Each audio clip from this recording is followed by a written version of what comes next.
This is Walk-Ins Welcome with Bridget Phetasy. I'm Bridget Phetasy, and you are welcome.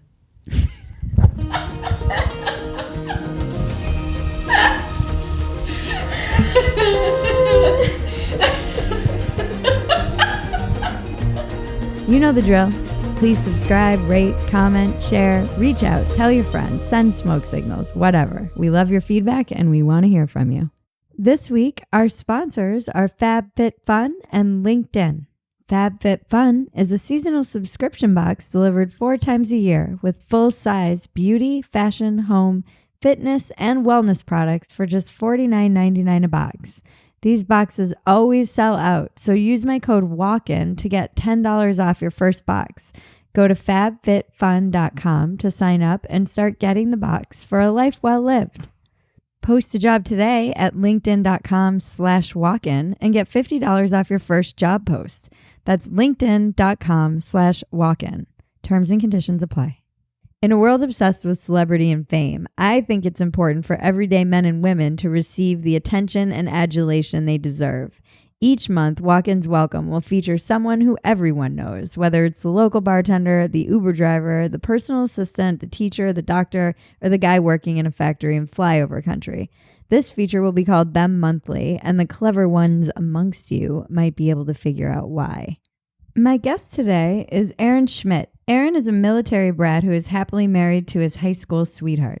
He has a master's in education, and at 33, he joined the Army Reserve and became a psychological operations specialist. We talk about the multiple reinventions of his life and how he found his way back to the military 2 years before the cutoff for enlistment. I'm here with Aaron Schmidt, everybody. Welcome. Eden, thank you. And first and foremost, thank you for dinner. You're welcome. That was awesome. Sponsored by Green Chef. There you go. See, look at It's just a easy. for you. Hopefully this will be a Green Chef sponsored podcast. It is now. It is in general, but hopefully they're getting a free shout out. We made one of the delicious Green Chef meals. Fast and easy. Lovingly prepared some smoky steak sauce. Smoky sauce steak. Hope loved it. Oh, it was awesome. Thank you. But seriously, thank you. Welcome. Thank you. And tell us a little bit about yourself. Yeah. So we've been out in LA for 11 years now. And and your wife. My wife and I, yep. Mm-hmm. And the reason I say that is because it is the last place that I would have expected to be the place I've ever lived the longest. So my dad growing up in the military. Okay. Where are you from? Born in Sacramento. Mm-hmm. Stayed there till I was like 2 or 3. Mm-hmm. My dad went to, before that. Oh, yeah. So he went to pilot training in Alabama. So Okay. there for a little bit. Jumped over to the Air Force Academy in Colorado. Went to Holland for a little while. Oh, wow. And then he retired in Virginia. So literally all over the world. Now I'm back in California. And so I mentioned that because things have kind of come strangely full circle for me, and this again is the last place I thought I would live for the longest that I've ever lived in a place, which is nuts. So. And how long were you in Virginia? Virginia from 4th grade through college. Okay, so you were pretty stable. Grew up in Virginia is the easiest way to say it. Yeah. And one of the reasons I wanted to have you on is because you and your wife are high school sweethearts, correct? Yep. That's so rare. Biology lab partners freshman year. Yeah. That's amazing. So yeah, no, she was one of those silly high school scandals. She was dating my friend at the time, and and there was I promise no underhandedness, Mike. Just so you know, Game of Thrones. That's right. Backstabbing. And that's I laugh now because think about like I said, 21 years ago. Oh think my about what that is. So, but yeah, no. Freshman year biology, we were lab partners in the first part of the year, and then you had to rotate lab partners, and then by the time we came back around, you got to pick your last one, and we chose each other, and we went to a Valentine's Day dance. I asked her out in a super romantic way over AOL Instant Messenger via dial-up. That was but yeah, so it's been 21 years in February. Crazy. Yeah, and did you go to college together? We did. Okay. Yeah. And stayed together in college? Yeah, I got in. like I said, I'm laughing about the stress in our young lives. I got in early decision at Virginia. Okay. And so I was in December. Where'd I knew you go? University of Virginia. Oh, okay. Yeah. That's So in school. December, I knew where I was going, right? So I was completely checked out. Kara applies early decision, got waitlisted. So it was almost worse that she didn't get straight up just outright denied. So it just kind of extended the process. I'm like on a victory lap, you're a senior in high school, like all the grades are in. I loved high school. So I'm not I wasn't one of those kids who, had a bad experience. Yeah. I could not get out fast enough. I see. It felt like jail to me. Yeah. Well, it's interesting because I was ready to go, but I also loved it. So I could not get out fast enough. So I was not that way, right? So like I said, it was like a victory lap. You know what I mean? So my buddy and I took our college visit trip in December when I knew I was already there. So it was just an excuse to go up and like hang out in Virginia for a little while. So and so we watched a basketball game and like that was we got out of school for it. So you're just like, yeah, this is awesome. And then Kara got waitlisted, so it was like, oh man, you're waiting around for a couple months, which in high school sounds like a lot of time. So you're like, oh shit, are we gonna? Oh, I can't remember. Am I allowed to cut? I swear a lot. Okay, yeah, it happens a bit. We already have the explicit rating on the conservative network. Then fuck it. We get angry emails. What is this doing on this conservative? All right. I'm like, come on, conservatives swear too. It's good to know though. No, it is. But yeah, but she ended up getting in, and yeah, we went to college together. She ended up working with the football team as well. So, and when I got in early, I knew I needed to pay for it somehow. And one of the cool things that I found out about was working as a student manager. The program was they would pay for a 25, 50, 75, then 100% of your tuition, right? Every year that you worked for them. So, okay, what's a student manager do? So a little bit of everything. Okay. So I worked for I basically harangued the guy who ran the program because I was in early decision. So I had nothing else to do but lock this up. Bother him. Exactly. And so finally he was like, "Geez, bro, you've got the job. Don't worry about it." And I was like, "Okay, cool."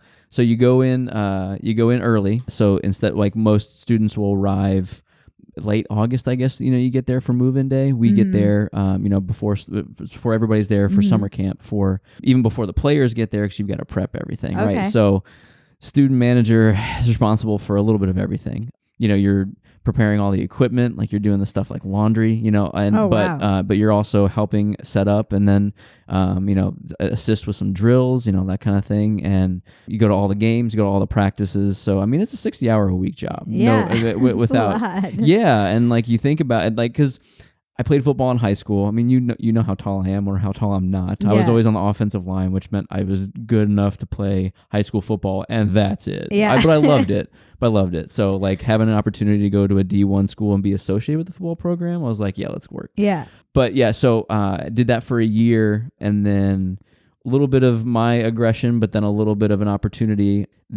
I was able to kind of work my way into getting full tuition for my last 3 years. So and I took on some more responsibilities as like basically a student assistant. So in addition to the managerial stuff that I would do, I would go to like team meetings, and one of my jobs was to help categorize film. So you get the opponent's game film the Sunday before the Saturday game, and you have to like tag plays, like formations, and just do some grunt work from watching film. And then I had a coach, Al Golden, who was the defensive coordinator when I was there. Mm-hmm. He later became the head coach at Miami. Okay. He's a great guy. Yeah. He was really great in that he gave me an opportunity to do more stuff. Because if you'd asked me in my first year in college, I would tell you I'm going to be a college football coach. No question. Uh-huh. And the best thing that I ever could have done was be that intensely involved with it for 3 years, because I walked out. I was like, there's not a chance. There was no way. And it's like, for all the reasons that I didn't join the military when I was younger, there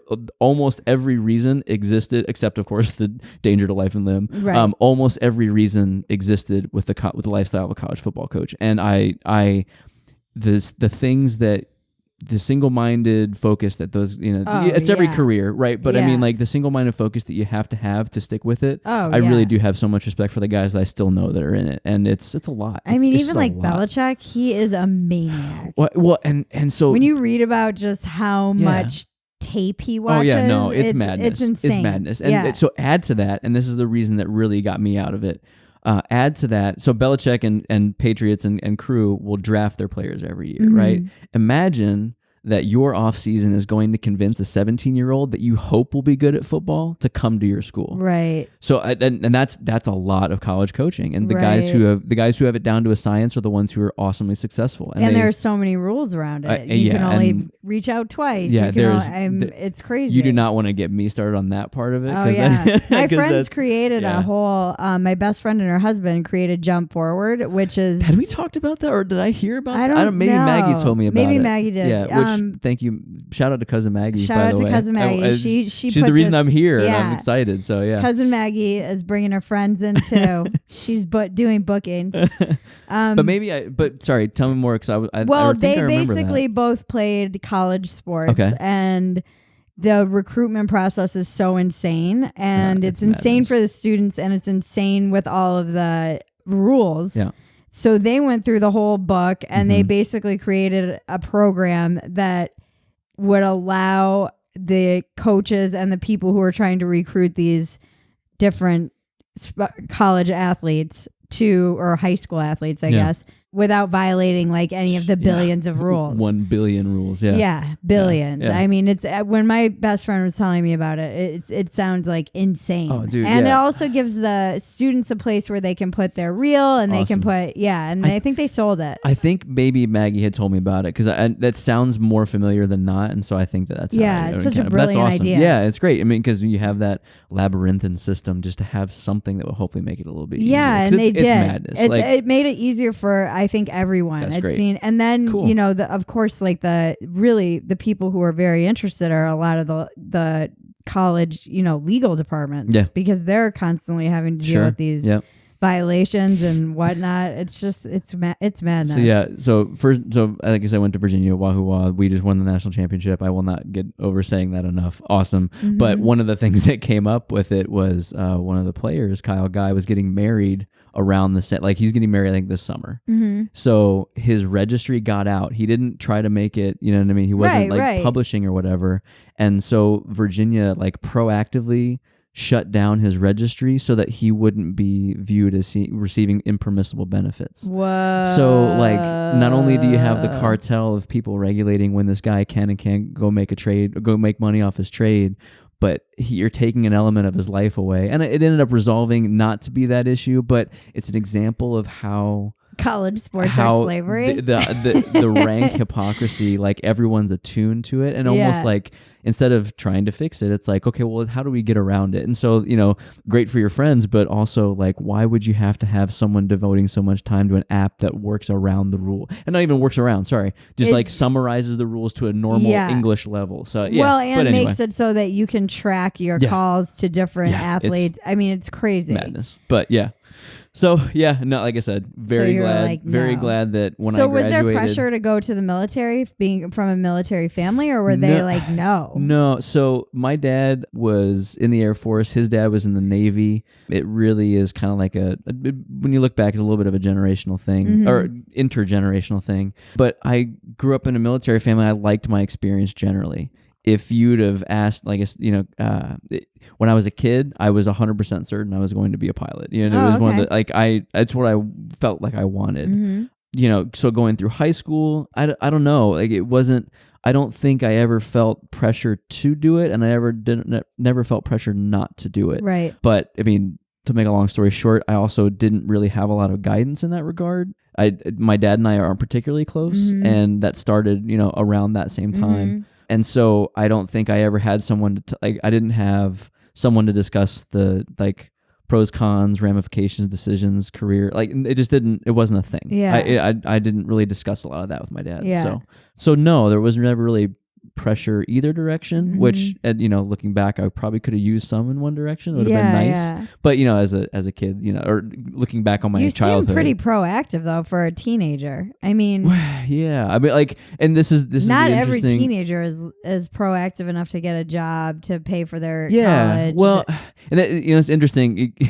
I don't know if one of the Parks and Rec is one of my favorite shows, and they talk about when you peaked. There's an episode about trying to decide when you peaked, and I jokingly but really kind of seriously talk about peaking in high school, because the the goal of college was distinct and it was attained. Like you could, like I could see the steps as to get into a great college. Like I knew what to work at. I knew how hard to work. I knew, you know what I mean? Like it was kind of laid out. Clear. And so I will tell you that when I got to college, and especially when I got when I was in grad school, I was pretty lost for a while because the enormity of the situation that was facing me. Like I hadn't really failed at much, and I avoided failure at all costs. And so sometimes that meant doing the easy thing, right? Right. And so yeah, I mean that's I was very proactive when it was kind of like a defined set of rules, like get into good school A, and good things X, Y, and Z will happen. When there was a mission. Yeah, 100%. Actually, yeah, no, for sure. You're mission driven. Correct. Yeah, 100%. Yeah, and so that's the kind of short answer. I feel like this is that. something that men are struggling with in general right now. Young men, it seems like they're not going to college as often, and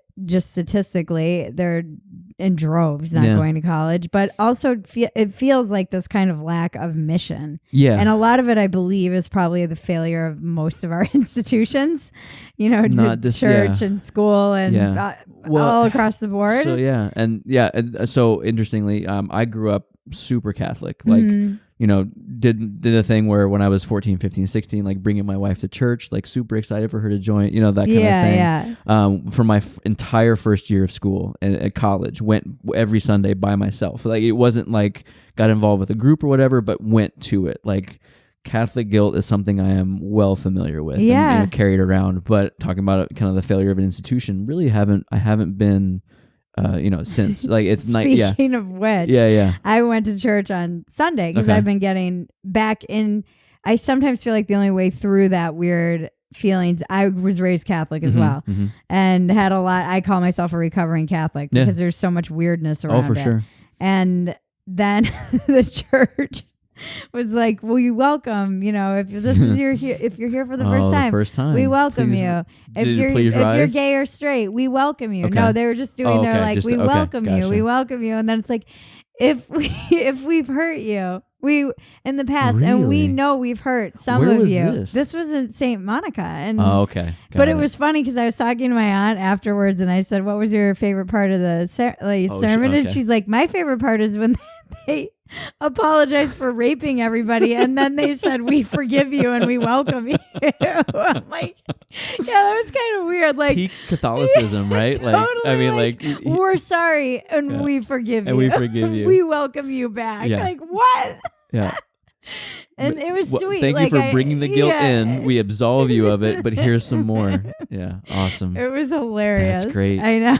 It's right across the street from my house. I'm right next to St. Monica. I love that church though. It's madness. Yeah. It is madness. It was like a football stadium. 7:45 mass, dude, on Easter, right? Because it looks like a football stadium. Crazy. Yeah. And it was crazy at that mass. Yeah. And what was funny too is I was joking on Twitter the true test of like godliness is in that parking. They have like the multi-level parking structure that goes in underground.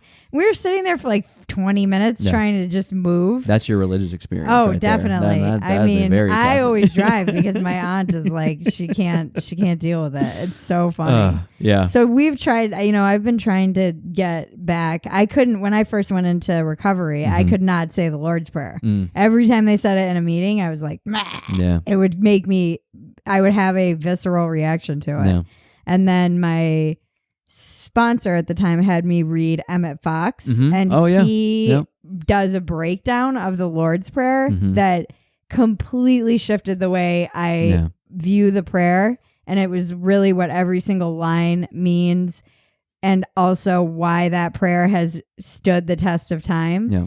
And the symbolism behind every line, it changed the way I viewed it, and now I love it. Dude, it's so crazy you say that because, especially around the kind of like me leaving time, part of it was I had a professor in college who is a literature professor, and I kind of took his class on a throwaway. And it was like studies of utopia. And what he did was he kind of selected, I think it was about 6 texts that analyzed whatever cultures or whatever author's culture's version of utopia was. We kind of traced it through, right? And so I was pretty militant anti-Catholic at the time. Right. And so I remember in one discussion and he was, something about, religion, something about whatever. And I remember being like, oh, it's, it's a panacea, or it's just the opiate of the masses, that kind of thing. Just being like, just a dick in class. You know what I mean? But that was my experience at the time. I was like, I do not like organized religion was the short version of this very long, inflated 19-year-old English major's answer, right? And he really kind of calmly sat there and listened to it, and then kind of pushed the discussion back to what is it about religions, going back further than we like to think, than we like to blame, right? About, people gathered around a campfire and the person that you would turn to and think is a shaman who may have been a little more in touch with his ability to unite a community and around the fire and maybe tell a story to communicate that lesson. And I don't remember the exact way that he shifted it, but it was like basically his nice way of saying, calm down.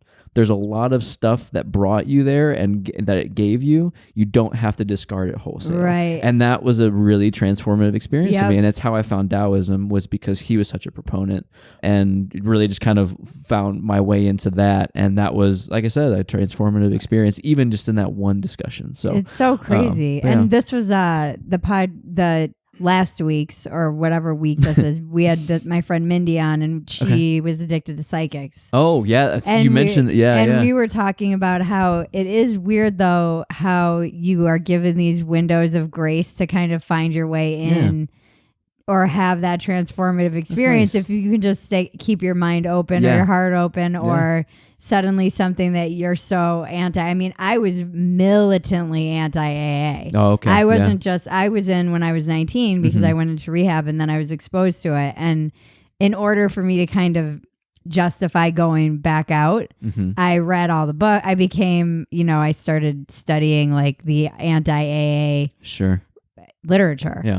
And there's a lot of it. Oh, I'm sure. Yeah. It's like, I mean, this was pre-internet, but pre-internet, you could still find anything to justify. The Dewey Decimal System? To justify your belief. Oh, yeah. Or your desire for a belief. Yeah, so I had a bias, and I was looking to confirm it. Exactly. Like where can I did. I read, I think there's a book like How AA Failed Me and all these things. And I was like, it's fear-based and blah, blah, blah. Yeah. And then I was out, you know, but I knew that I was smart enough to know that they had, there's this expression like a head full of AA and a belly full of booze is like hell. Oh, wow. Because it's programming, it's a program for a reason. Yeah. That's funny. And it is a nightmare. Yeah. It is a nightmare because you have all this shit in your brain and then you're like, start drinking and you can't enjoy it. Yeah. And they said that in rehab too. They're like, you'll never truly enjoy using again or drinking again. No. Even if you think you are, you never will. Because once you are in rehab, it's hard to like just spotlessly erase that from your mind. Yeah. And people, I think, go around and around in that cycle. But it is interesting how it just, I don't know. I love hearing, I think part of the reason that I love like the program now is just hearing everyone's story of how they got there. Yeah. What was that window? Mm-hmm. Yeah. I also am really curious about the window where people go crazy. Oh, yeah. Well, I will tell you, and it's tough for me. So I have an anti-AA bias as well.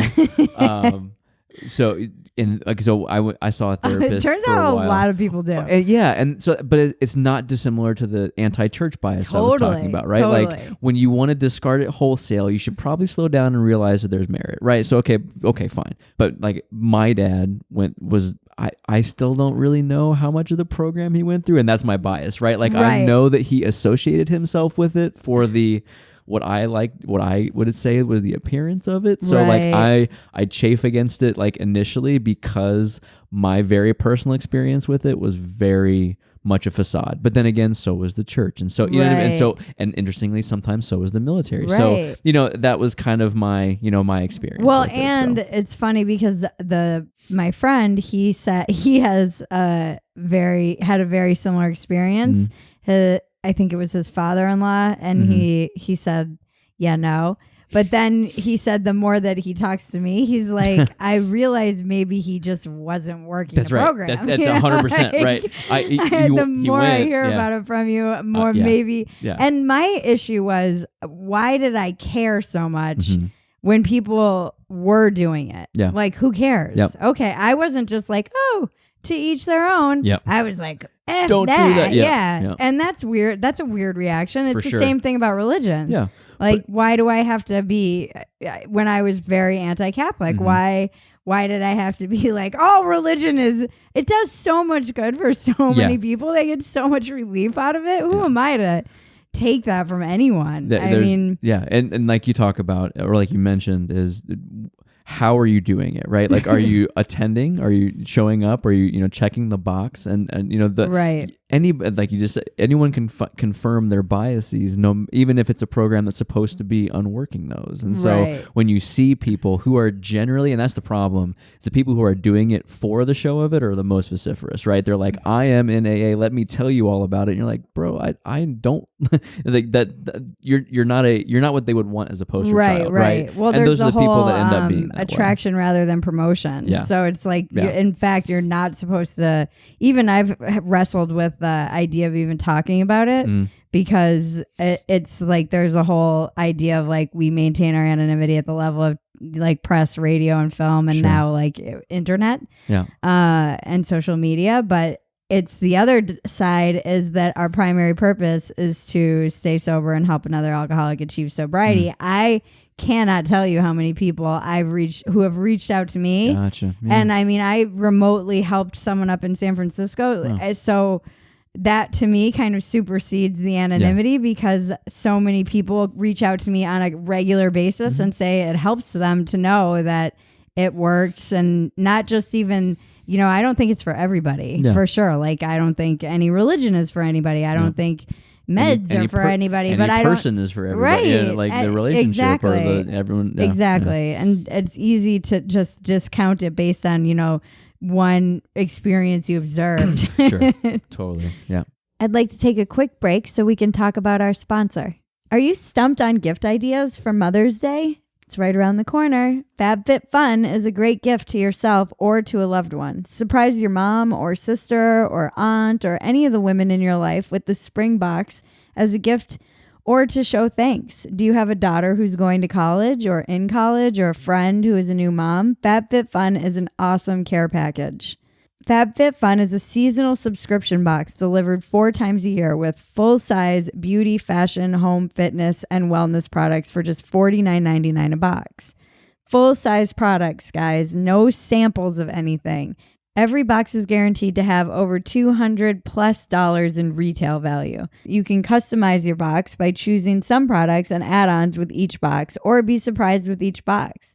You guys, I'm so excited to get this box for my aunt for Mother's Day because it has all the beauty care products, and she's kind of a maven, and she likes to be on the cutting edge of what's coming out, and it comes every quarter, so it's like a gift that keeps on giving. So get out there and order these boxes for Mother's Day because they do run out, and it's such a cool present. Or get it for your daughter or for your sister or for your friend who's having a baby. It's such a great way to remind somebody you love them continuously throughout the year. Sign up for Fabfitfun today. These boxes always sell out, so use my code WALKIN to get $10 off your first box. Go to fabfitfun.com to sign up and start getting the box for a life well lived. Use promo code WALKIN to get $10 off your first box. That's over $200 value, guys, for only $39.99. So go to fabfitfun.com and use my code WALKIN to get $10 off your first Fabfitfun box.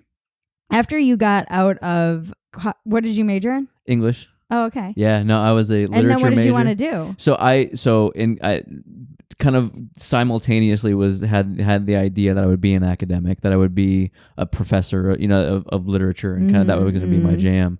And come to find out, and part of the reason I didn't like coaching as much as I thought I would, and part of the reason that I thought I liked the idea of being a professor was the teaching part of it. Mm-hmm. So my graduate study is in education, so it was secondary English education. And so when I left after that, I was a 7th grade teacher. And so that's cool. I taught in Louisa, Virginia, which is a tiny little place, which was awesome. But my wife and I at the time, or my not even fiance at the time, right? Yeah, no, my fiance then. We lived in someone's rental, and it was a little 1-bedroom cottage on an acre of land. Wow. On Lake Anna, which is a kind of vacation home spot. It sounds amazing. It was great, but we were the only people there for so much of the year. Yeah. And so we were really isolated. Like, you'd have to drive to get to anything. Right. Like, the pizza guy would have to meet you at a gas station halfway. Oh, wow. Like, and it was great in some regards. Yeah. Because the kids were amazing, but the problem was being a young, idealistic, and like super hard charging about education recent graduate, you take the kids home with you every day. You know what I mean? Like, I did not have a good, healthy relationship with my job. It was, how can I, like, you just feel like stand and deliver. How can I reach these kids? You just like gritting your teeth and just wondering like how you can make these kids' lives better. And you realize you really can't, man. Can't, like, I'm not teaching them English today. I'm teaching them how to be a cool, decent person. And when that switch flips, it really makes a big difference kind of in my well-being, but also theirs, to be like, oh, they don't care about subject verb agreement today. It's going to be, how can we interact, on like a human and then friend level in this classroom, and this, create this space where that's possible. So, but yeah, so we taught for a little bit, and then... And your wife taught too? Yeah, okay. Same school across the hall, basically. Okay, wow. She taught there before me, and so it was a good landing spot. And then they handed us a contract once in January for the next year. And there was a break-in period as the bell rings, and we both kind of found each other. Don't know really how that happened, but we found each other. And I remember asking her, I was like, do you want to do this for the next 10 years? Because that was kind of the deal. Like, you get kind of public school tenure, as it were. Right. And that was just, she was like on the doorstep of it. And she was like, no. And I said, okay, well, what do you want to do? And she was like, well, like, let's go give LA a try. And, she was acting and modeling when she first came out here. So is that what she wanted to do? Yeah. Okay. I mean, she knew some people through she was a drama and English major at UVA. Okay. Knew some people. Mark Johnson, the producer. He did I think he was working on Chronicles of Narnia at the time. Okay. So had some PA work available for her, and it was like, let's go figure this out. Yeah. And I don't know and so you kind of talk about those windows. I don't know how we decided to quit our jobs, get married, sell all of our stuff in the same summer, and drive across the country with whatever fit in the car and the 2 cats. Wow. So yeah, it was quite the road show that was effectively our honeymoon. So wow. Yeah. And then so this was like 1 year out of college? 2 years out of college. Yeah. Okay. Wow. That is a lot. Yeah. So you were like 24? Guess so, yeah. Yeah. Wow. That's right. Yeah. Okay. Yeah. Yep. That's so 24, 25, I guess. Yeah, because that was the thing, is being where we were. It was okay. It was a good entry level salary. That was the thing. Louisa could attract a lot of people, but keeping them was tough. Right. They would pay kids, out of college at a good rate, and you're like, man, we're like the 2 of us and paying $600 in rent. You know what I mean? Right. Like, you're like, okay, we're stacking some money here. This is a good thing, and it's you can feel the kind of the pressure to explicit, actually, not even just implicit, of, okay, now you can get a house. Now you can have the kids. Right. Now you can, you could see the next 10 years happen in like a blink. Right. And it was, again, even though we were both raised that way, because her dad was in the Air Force as well, both kind of, we should have been on the path to just do that. Right. And there was something about it. We were like, neither of us wanted to do that. And it was like, let's get out here. And so it's been, like I said, I guess it's 12 years ago. Wow. Yeah. Or coming closer to 12 than 11. Yeah. And then what have the last 12 looked like for you? So what? I have done everything, like literally everything. And just because we kind of came out here and fell in love with with LA. Yeah. And I don't mean we don't live in LA. We live in Santa Monica, Yeah. which is embarrassing. Like, you know, It's not embarrassing. It's embarrassingly, I was gonna say embarrassingly comfortable. Like how crazy Yeah. it can be. I mean, you know what I mean. But like, Oh, it's yeah. and so what I mean is it's vacation land every day, and Yeah, that's it is madness. amazing. That's madness. Yeah. I don't live in LA. I live in Santa Monica, and I'm very aware of, you know, what the privilege of that difference. comes with. So I'm happy with that. But Yeah. don't get me wrong. But it's still crazy. But yeah, done everything, literally everything. I was I know that we both have the serving background. Yeah. And I'm great at it. Like, Yeah. I'm really, yeah. Like, because I think we would cross paths occasionally at R&D Kitchen on Montana. We there, and then also where Maggie was working. At the yard. Yeah. Yeah. And Yep. so but the reason I mentioned Hillstone specifically, that is basically the military's like version of a restaurant, you know? Like, I don't know. They have Dude, a I had very to take consistent product. That's though. one of the, for sure. I'll tell people it's one of the best places to go as a guest, and if you're not right for it, one of the worst places to work. Right. I had to take a personality test and an intelligence test, and then do however many interviews you do to get this serving job. Yeah, they're strict. And they have a program. I mean, Yeah. they know what they want. Yep. They get it. Like, they have Cornell graduates go from that management program they have in that school Yep. straight into Hills. Anyway, I really did like that job. I had like, a manager I'm really that good came at out it. of that program. Oh, Actually, really? when I was at the no, was it Lord Fletcher's? Yeah, it was Lord Fletcher's, I think. It was a big restaurant on Lake in Minnesota, but Okay. he was the best manager I've ever Oh, really? had So in a in good my way. life. Okay, in a good way. Ever. Okay. Ever. All right. I mean, this guy had our back. He Okay, just good. understood. Because that can go either way, right? Yeah, like, you come he- out and you're terrible. You come out and you're he great. was amazing. Yeah. I still remember Awesome. him. He was Dude, just amazing. So I had a manager. I guess I can say David's name. So David Beal is the owner. So the owner of Hillstone. David's dad is the owner of Hillstone. Okay. And he was the general manager at R&D for when it first okay, opened. wow. And again, that could go one of two ways, but David will be amazing. He's amazing. Yeah, like, because he is normally one of those, the boss's son dude, is just but he was one of those kids whose dad, I think, probably just threw him in the kitchen, and like, because he expressed the interest and he went with it. Like, like I said, I haven't seen him in years, but I can tell you that he's doing awesome. Like, I Yeah. just know that, right? Yep.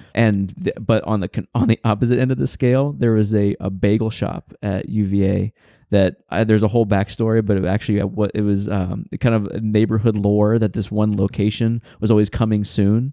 And when it actually opened, I started working there. So when I did work there, people didn't believe me. People thought I was bullshit. And they were like, I'm working at Bodo's in the corner. Like, okay, guy, where are you really working? Because this place hadn't been open for any. Anyway, these guys were just the most laid back, but great. Yeah. And it's such a weird kind of thing to find that balance. That And was like Cafe Vita. Yeah. The guys I worked for here, and I was talking about this on the Waitressing podcast. They both, one came from Argentina, one came from Mexico. Okay. They worked as non-English speaking like dishwashers, Wow. and then they opened a little juice bar. I mean, awesome. American Dream. They Yeah. totally have Yeah. this, and they are the best people to work for. Yeah. I don't know. You may have seen it. There was this documentary called The Parking Lot Movie. No, I haven't seen So it. they did. There's this great little documentary about the parking lot behind the corner at UVA. If you have a chance, or if anyone's listening is interested, check it out. The parking lot. I think it's called The Parking Lot Movie. Okay. One of the guys who's quasi featured in it, Matt, was one of my managers at this place. And like, when you see the guys who run this parking lot, you'll kind of know the vibe of the guy that I'm talking about. But the two I'll never forget their first names, Matt and John. I would work for them tomorrow. Yeah. Like, they are just great people. And it's so funny how you find, you know, in the good work that it doesn't matter what the work is, you're doing it, and it's good almost because of the people who are around, but it also attracts those people. Totally. But yeah, so, I always say that about restaurants. If you see high turnover in a restaurant, it's problem with management. Oh, for sure. If there's if you see a staff that's there forever, the owners, and they're treated well, and there's not a problem. But whenever there's high turnover, I'm like, something. Yeah. Whenever I see a restaurant that has like a help wanted sign consistently, I'm like, something's wrong with this place. Yeah. It's not. There's something not right in there. Yeah. Somewhere there's like a squeaky cog in that operation that is consistently out of whack, and it's usually in the upper levels. Yeah. So that was one. So I did, I've done a little bit of everything. And so interestingly, that was also the place where I met someone who had me do some private investigation work. Oh, wow. So that was another kind of random thing that I've done. That's so random. Yeah, I worked for an internet company. What the I worked heck for an is that education like in company. LA? What, PI? Yeah. Honestly, it's pretty, like, a lot of it is Affairs. No, not even affairs, like banal observation, just kind of like stalking. Like I probably can say that what I remember doing a lot of was scoping out people who were living in rent-controlled apartments, or excuse me, supposedly living in rent-controlled apartments, and then living somewhere else and subletting either illegally or just holding it. Like, so like we've talked about the rent-controlled apartment you moved out of, Yeah. right? So let's say you held on to it and could afford to pay the rent just to keep it running, keep it under your name, but didn't actually have a residence there. Right. So my job was to establish the fact that they did not actually, that they had not established residence there. So, I mean, because, think about the money that's involved, you right? lose like, you lose lots of money. So landlords are willing to pay that. Wow. Serving papers, I've staked out, the stories I don't think are as extreme, but they are as bad. Like, I remember one high profile paper that I served this lady who had been, I had a whole thing set up, and it ended up being really simple about how we got it to her, but she was pissed. Like, she had been successfully dodging it for like a year plus. And to watch her face drop the way that it did, like, I felt a little bit of guilt for a moment, because it was you could tell this was a core shaking moment for her. But I don't want to get into why, but it was actually a good thing. Yeah, like, in the grand scale of karmic things, that's a good thing. But to see it, and like to look in someone's eyes from the distance that you and I are sitting at right now, to know that I changed her life or started the process that would change her life forever. That's kind of intense. Yeah, that is intense. But yeah, I mean, at least you're not. My friend did it in like Arizona, and he had to go. With dude, guns. I can't. See, I would. Yeah, no, I would. He would not. have to go to these houses, and he'd get scared off with like rifles. And the guy that I worked for was pretty high dollar. Like, he was like he had a good. He has. I probably still does. I'm sure he does. He has a good setup, right? So like, I would never have got to that level for sure. My friend's stories from Arizona are nuts. No. It's still literally the Wild West. Yeah, Arizona's nuts. Nope. Yeah, I wouldn't do that. No. It's exactly like the couple in Tremors. Oh. Where they're like, you broke into the wrong fucking rec room. Like, that is everyone in the outskirts of Arizona. Oh, dude, it's madness. Yeah, I always say, whenever I'm driving through it, I'm like, I pray my car never breaks down. I'm like, dear Lord, I pray I don't get a flat, or I don't break down. But yeah, no, I've a little bit of everything. Random office jobs, temp work, all kinds of random stuff. Did you teach at all, or were you just over it? Well, so interestingly, I got a job working for an educational consultant company out here. So, long story short, Princeton Review used to be a franchise. They are no longer a franchise. Okay.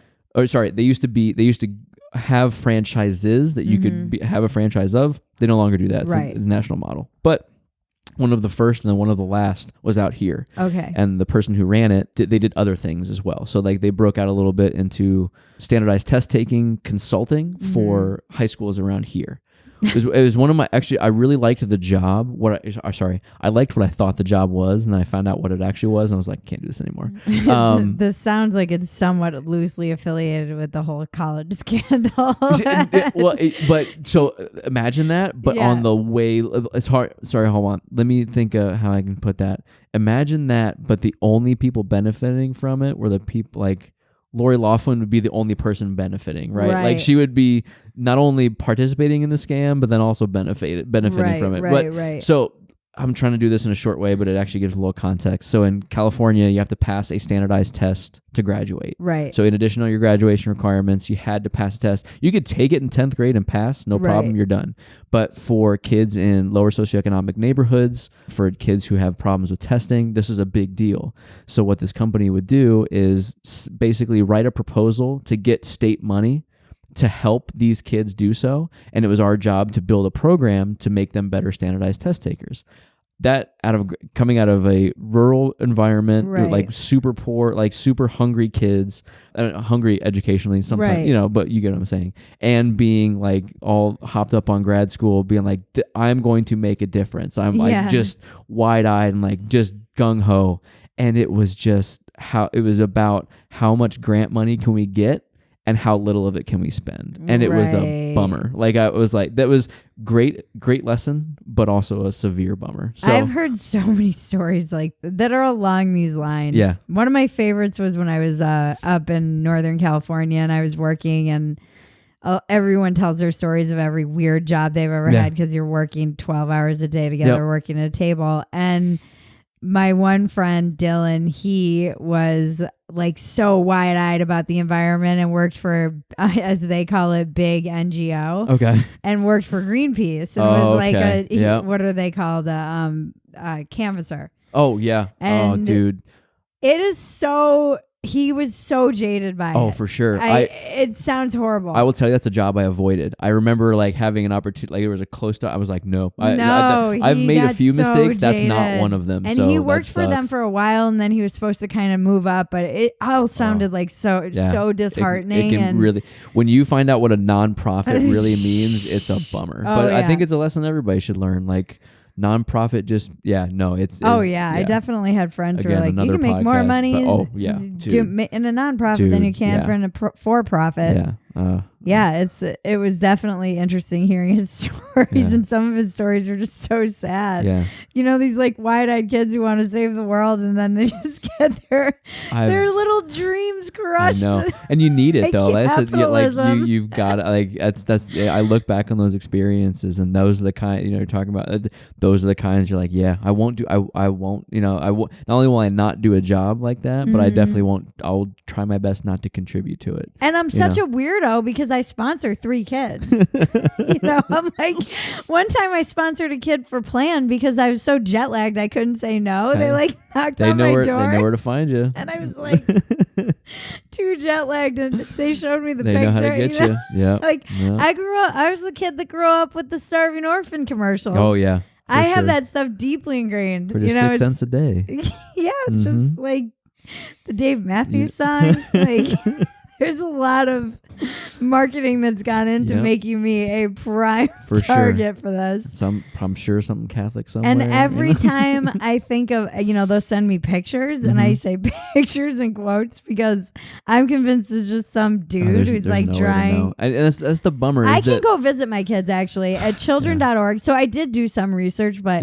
children.org, I can go visit them if I want, which is cool. And people do it, and for sure they're real. And that's the thing, right? That's the bummer, right? Is there are great people doing great work on a grind and just making such a difference. Yeah. And then there are some people who are great at finding the grift in it, and it sucks. I mean, but that's life, man. And that's what I mean. Like, it was a good lesson, So I mean, but so a little bit of everything. Finally, right now I'm in a super corporate position. I work in human resources for a giant company. I was just joking about how that would be the job that made me want to kill myself. It's I actually don't mind the work. Like the day-to-day of it isn't too bad. And it just sounds weird, but the job actually that kind of grinds on me a little bit. It's a weird place to be in, but soul-sucking human resources. Dude, and that's the thing is, like, as I mentioned, I try and find, as I started to mention, I try to find the through line of teaching, and I do enjoy those moments. That's smart. And so, like, whether it's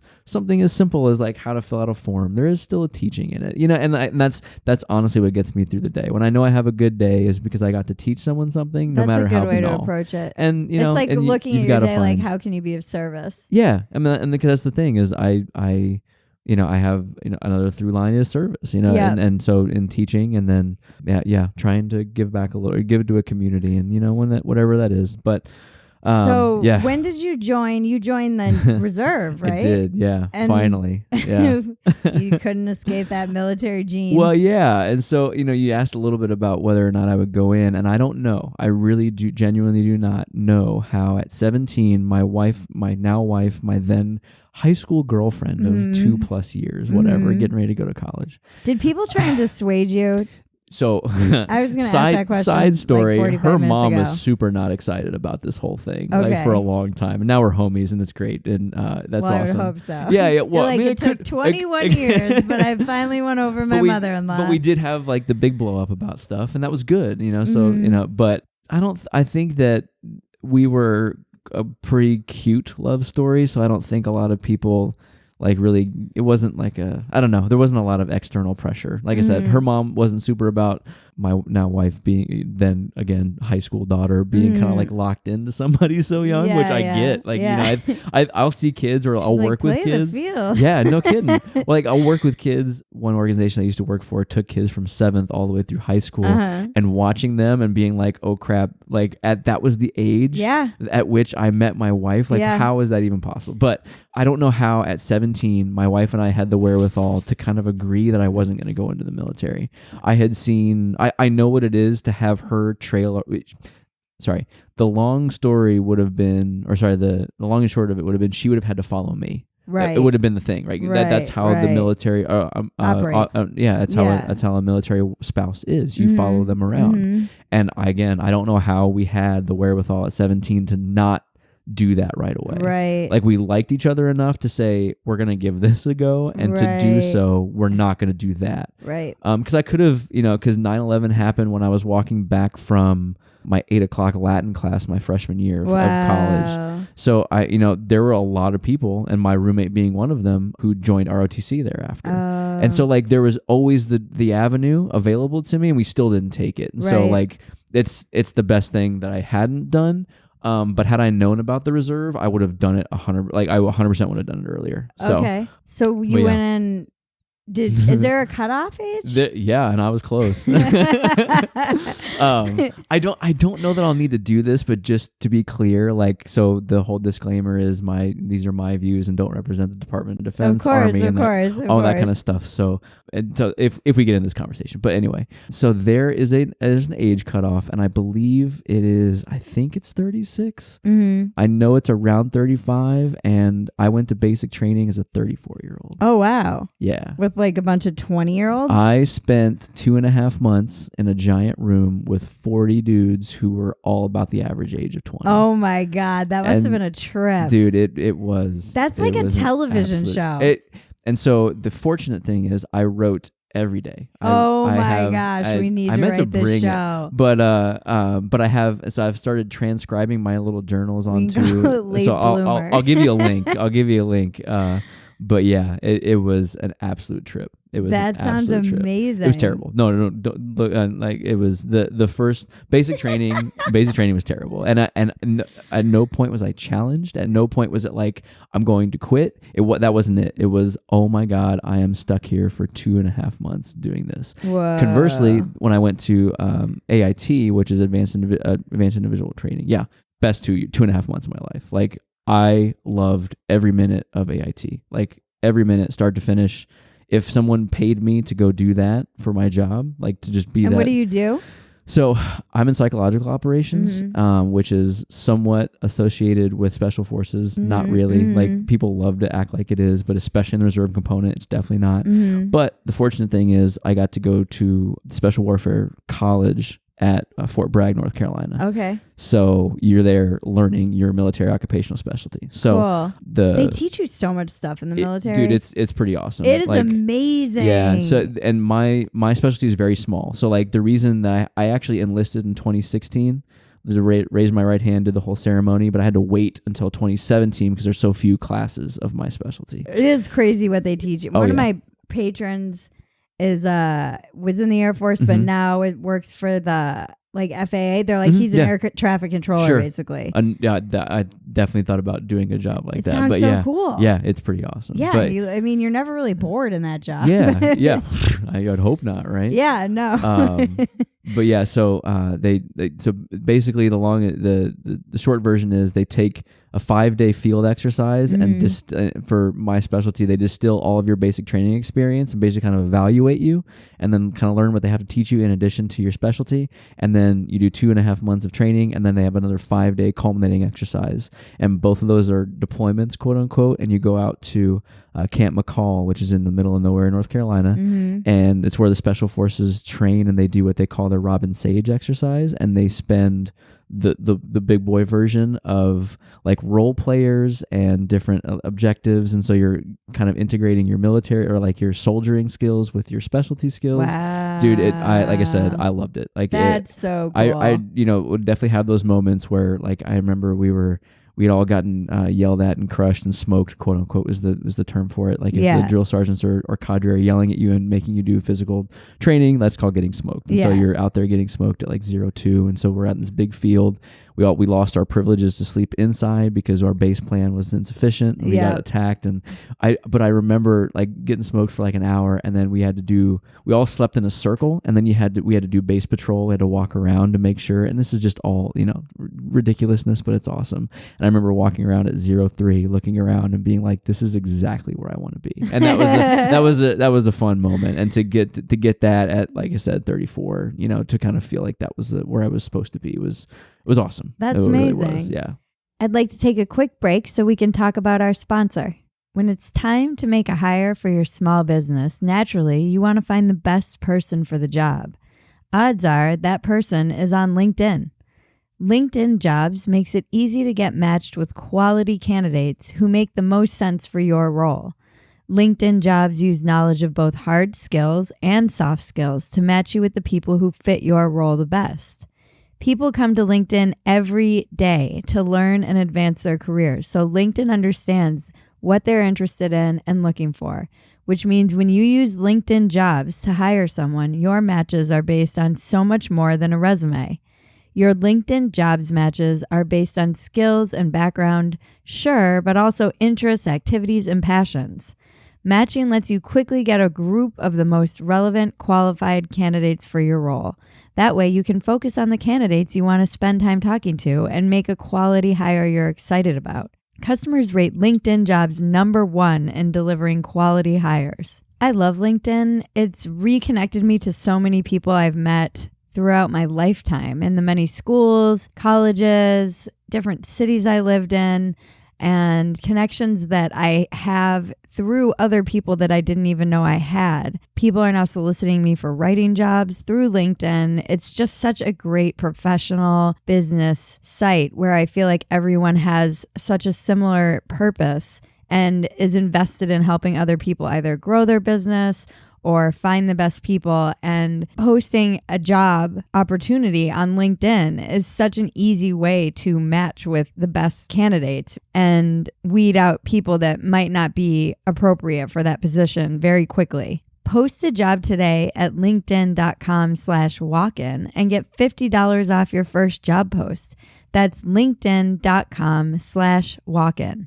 Terms and conditions apply. So one of the things that comes up is kind of grit and resilience. And it sounds like you've really just always done what it took and like whatever you had to do. But what is your kind of up to this point, dark night of the soul for you? Sure.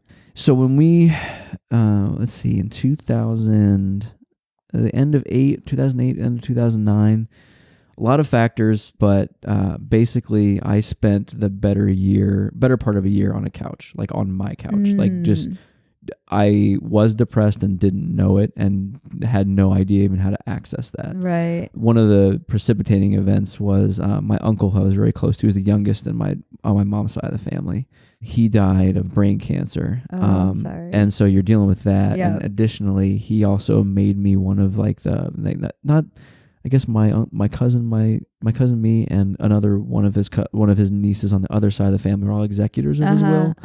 So we all got some money from it, and it was such a strange thing to have lost someone and to get something. Yeah. And especially, I'm a person who all of my kind of, neuroses and character flaw, like I very much generate toward like needing to acquire like that security. Yeah. And to lose someone and almost to literally feel like it cost someone their life to have me have more of that security was a pretty big tectonic shift. Like that was a very dark time. And I mean, I think, you knew me 60 pounds ago, right? I mean, I was not a healthy person for many years in Los Angeles. So I know that I kind of glossed over it and made it sound like like you said, kind of make it work, and you do, but it sucked for a long time, and I wasn't a good partner. I really was.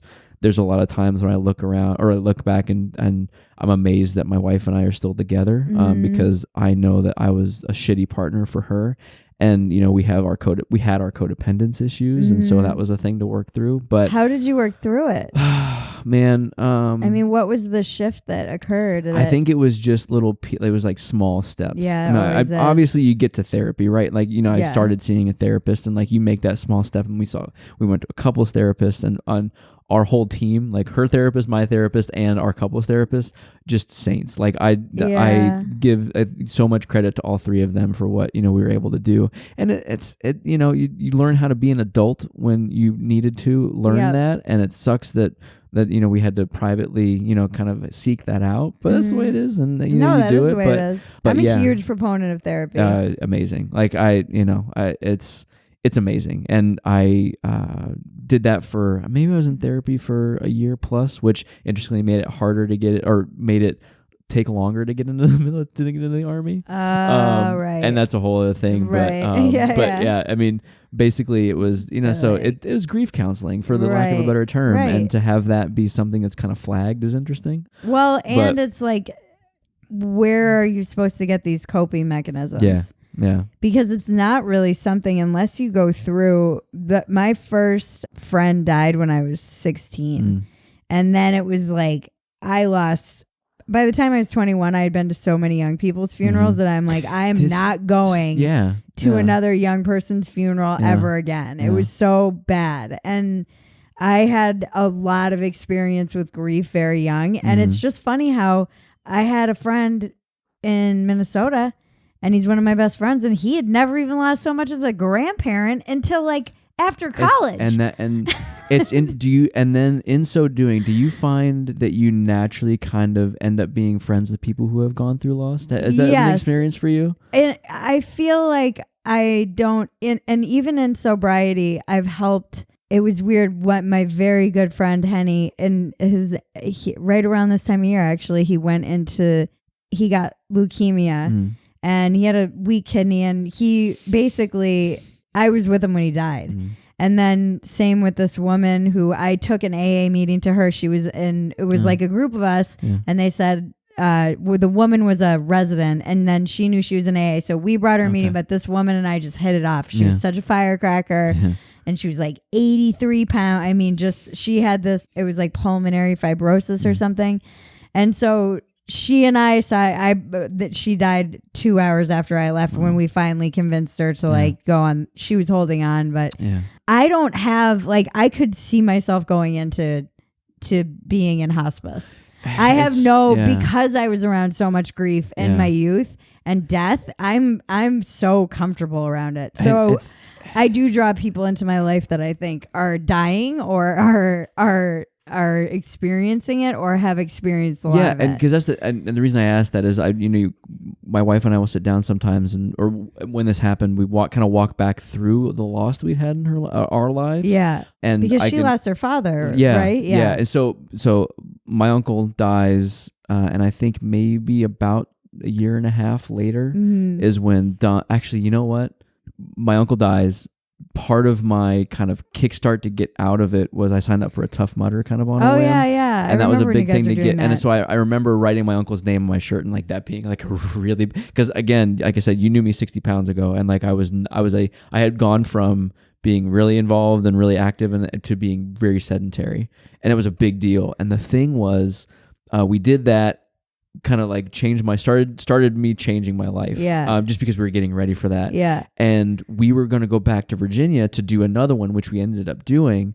And Don was going to do it with us because he was not only one of the fittest 59-year-olds I've ever known, but just one of the fittest people. And so he started training for this Tough Mudder. And so in the course of training, he started getting short of breath. It was like, this is weird. I have this cough. It won't go away. It won't go away. Gets diagnosed with lung cancer. Never smoked. Never had it. Yeah, it's a gene. Yeah, and we're especially not sure that kind. And not sure about like some exposure in the military. Okay, whatever the case, whatever. Right. My uncle got it, and they were like, "How much have you stood over a stove?" Yeah, and he was a chef his whole life. Oh, God, and that was one of the first questions they asked him. And so who knows what the exposure was like? But within a year, he's gone, and so to lose. Effectively, I'd known Don, like I said, since I was 14. I mean, he, in so many ways, was my dad too. And to lose him and to know and just kind of just be that destabilizing thing again didn't help. It was one of those things that kind of pushed you back. It's ebb and flow, and it pushes you back and forth. And but I think part of the reason you come upon it is that was the time when my wife realized that she needs to be a nurse. She was incredibly gracious, like had so much grace and strength and dealing and helping with her dad. Kind of not even fight that battle, but almost like acceptance. And it's almost like we all knew before we even knew. I don't know. It was your soul knows. And to watch the person that she kind of realized herself to be, it was kind of going back to my uncle, having something terrible happen to then have kind of like this windfall, right? Like I would 100% give back my wife's career if Dawn could be back, but to watch her find that in that experience was amazing. And my wife owns, like, she is a nurse, like a neurostroke, working with like the hardest patients, incredibly motivated, like it was chair of like committees and stuff, just really quickly, because she just found what she needed to be doing, and she's awesome at it. So it, again, kind of related, watching her have a career that not only was she awesome at but loved. I was jealous, and I don't mean like I wanted to take that away from her, but I was like, well, what is it that that makes me like, where's mine? You know what I mean? Like, I had done a lot of everything and was pretty good at a lot of random things, but I was like, where's mine? And we talked a lot about it, because it's a career it's a paradigm shift for me to sign up for something like the military, because we had avoided it for so long. But we were in a place that was, I think, better, not only as a couple, but just kind of as people, which is obviously, related. You can't extract one from the other, or you shouldn't, even though some people try to. And it was kind of the right time. And I didn't know what the reserve exactly was until I started getting serious about it. I had a friend who I had done a couple of Goruck events that we were mentioning. And he was like, yeah, well, this is what it is. And I was like, really? No shit? That's what it is? And he told me about it. Can you explain to the audience what the Goruck events are? The Goruck, yeah. So this guy, a former Special Forces guy, former Green Beret, decided to make a backpack. And so like back in the day when he made this to help market it, he would do these little events. He'd be like, oh, come buy my backpack, and you can pack it with a bunch of shit. They're super tough, and we'll do these events. And so the original Goruck Tough was for 12 hours. Yeah, exactly. 100%. So for 12 hours, you have a Special Forces cadre basically walk you, like do some punishment to you. Like, you go out, you do have what they call a welcome party. You do a bunch of physical, like physical fitness stuff. Like, you're doing flutter kicks, you're doing all this stuff. Wow. You're just getting punished for like usually better part of an hour. And then you have objectives. So like, you would go, like, there's a certain distance that you would go. And so like those are the proto. Back to the mission base. See? Yep. The proto events, right? So my first one, the first Goruck that I did was in 2015. I distinctly remember it, and it was down at the Santa Monica Pier. So I was doing like wind sprints and flutter kicks and push-ups and sit-ups and getting yelled at for like an hour in the surf in Santa Monica, and then we head up to the Temescal Canyon area and then hike back, and it was like a 12-hour event. You cover 12 to 15 miles, I think, or maybe closer to 20, but yeah, pretty simple. I got eventually crazier and crazier with it, because at this time I hadn't signed up yet. Right. I was trying to scratch an itch that I didn't know what I was like. I didn't know where it was. I was desperately trying to scratch it, but I had no idea exactly what I was looking for.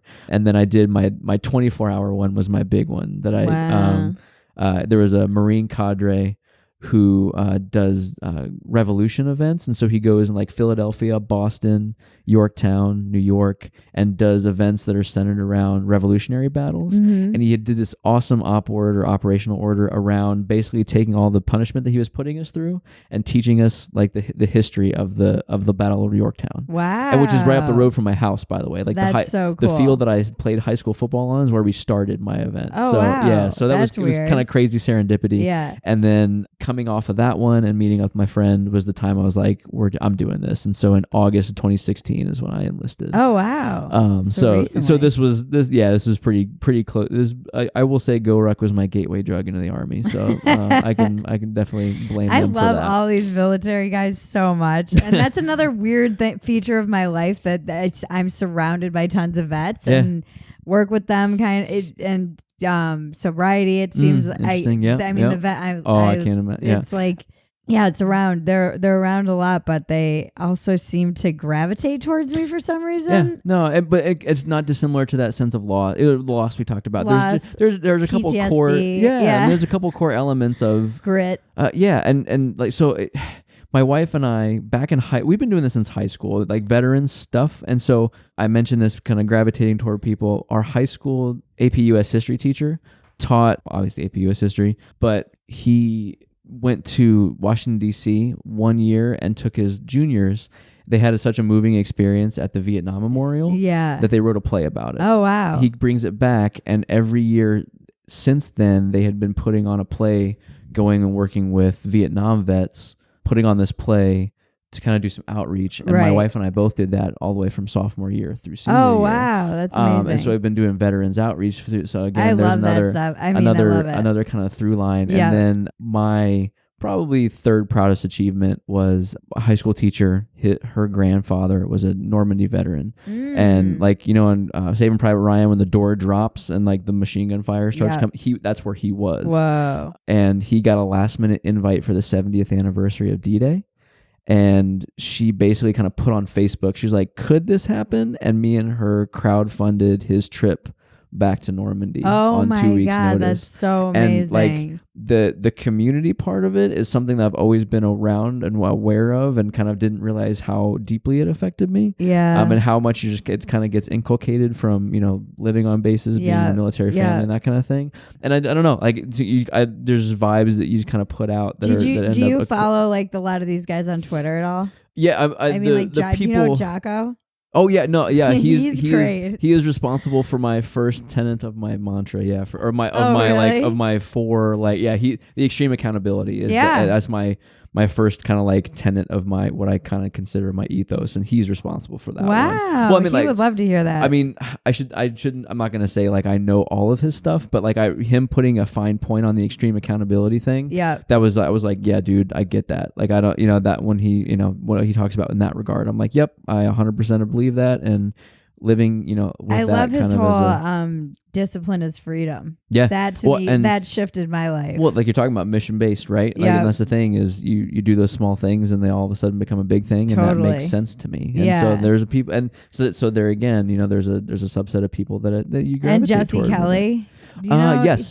He's been on the pod. Oh, really? Yeah. Okay. You would like that one. And that's the thing. Now I have to catch up on everything. I was mentioning that I listened to Jeff's interview and just felt like, well, I didn't mention to you, but it was like so much. I was like, it was right after he got banned from Twitter. He came on. Oh, really? For like one day and became like a superstar. Wow. Awesome. Yeah. Yeah, but he's great. I mean, he's been, you know, all these guys have, it's a lot. They've been through a lot. You know? Yeah. I've been reading my grandfather's letters. I pretty much try and read one every day. I have all of his letters from World War II. Crazy. And he was in the South Pacific. Great. I mean, goodness. but to have that. Oh, it's crazy. And so I posted them on Twitter, and then Really? Jocko was like, I want to read some of these on my show because they're so, I mean, he was in Pearl Harbor when it got bombed.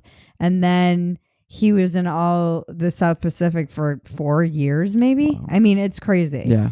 But the tone, I was saying to somebody, you know, that I try to read them because we live in such a whiny culture and it's everywhere that we don't even realize we're whining. And the tone that he writes these letters in, it's so different. It's the overall tone. Mm-hmm. He's getting bombed every time he goes underway for 6 months. Yeah. And he's apologizing for having a moment of self-pity. Have you do you know Sebastian Younger? Mm-hmm. He did Restrepo and Korengal, the documentaries. Mm-hmm. Have you read his book Tribe? No, but I want to read it. So we just gave it to Maggie. So, okay. So you can borrow it from her next. It's a super short read, but he talks a lot about. She just texted me. Oh, really? He talks a lot about how like reacting to the exterior trauma actually kind of makes us a little. I'm badly paraphrasing this, but makes us a little more human. It almost gives us that mission, like how they reported. One of his big anecdotes that I took away from it is the lack, or I don't even think it was an absolute lack. Like there was no generalized reporting of suicides when the Blitz was going on in London, because everyone kind of united as a community, and that unity against something terrible still and like made a stronger sense of community. And again, I apologize for poorly paraphrasing that, but his whole kind of thesis is, as a war correspondent, what was it about the trauma and stress that drew him toward it? And he kind of like works through that a little bit. That's really interesting. And kind of unpacks what it is, like his whole thesis about what makes us a better, like what could make us a better human tribe, you know, in you know, kind of in the face of conflict. And I highly recommend it. That was one of those. I actually saw him give a book talk here in Santa Monica about it, and it was great. And so steal it from Maggie when she's done. She's probably done by now because it's a super short read, but it's really great. I will read that. But there, and I think that kind of speaking to what you were alluding to there, I think that you'll really appreciate his kind of take on it. I love that. I really do. Cause I'm really obsessed right now with the loss of community that I see, and they've done so many studies of like opioid addiction in different communities and which ones ravage communities and how different communities respond and why some are better than other. And it really is, you know, when there is that sense of community and somebody showing up for you when you're sick and not having worrying about childcare because you're sick and you know somebody in your village will take care. It makes such a huge difference just on your psyche.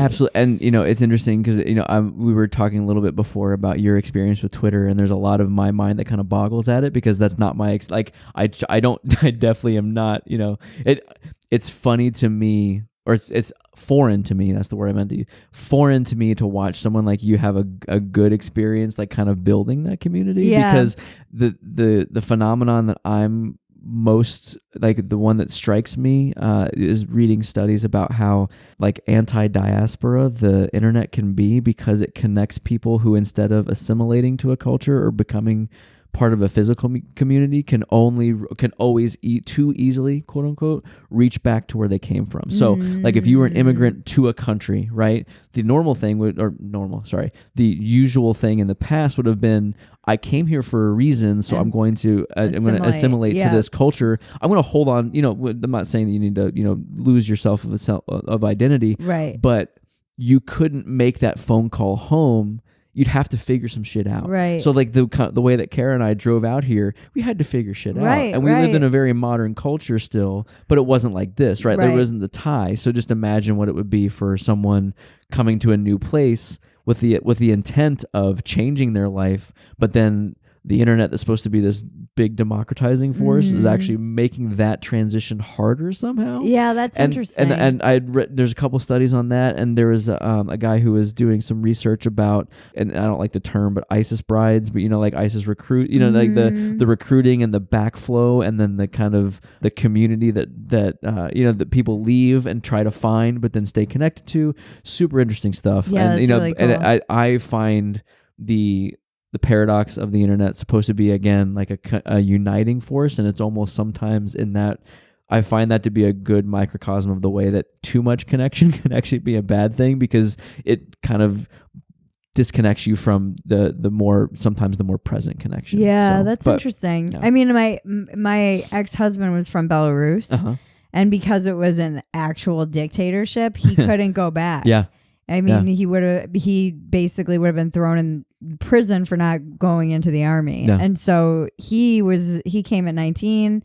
We met when he was 21. Yeah. He barely spoke any English. Yeah. And I watched him assimilate. You know, he really, I knew we were watching, he was so smart. I mean, just so freaking smart. And we were watching The Simpsons one night, and satire. So you have to know a lot to understand satire. Yeah, there's like a third level understanding. And he pretty much got it at that point. Yeah. And we were laughing about something, but some of the things he didn't get were the just American cultural references. Yeah.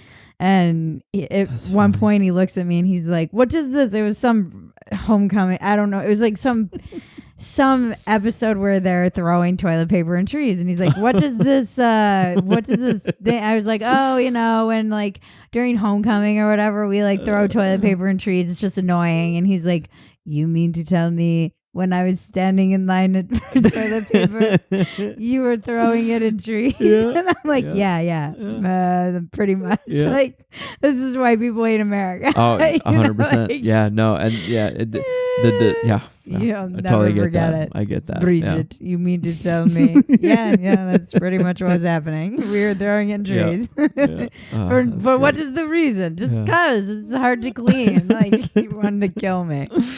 No, it's cool. It is interesting though. Just like it's so, I don't know. I just love humanity. I've always been such a huge fan of humanity, despite what everyone on Twitter says. Where it's like, just tough. Yeah, I mean, and that to me, and like I said, we mentioned a little bit, but I keep Twitter in its box. Like I can't like But see, I think it brings so much of it is projected. What you for sure. I can see when I'm in a bad place or when I'm in a good place based on my relationship to my social media. Mm-hmm.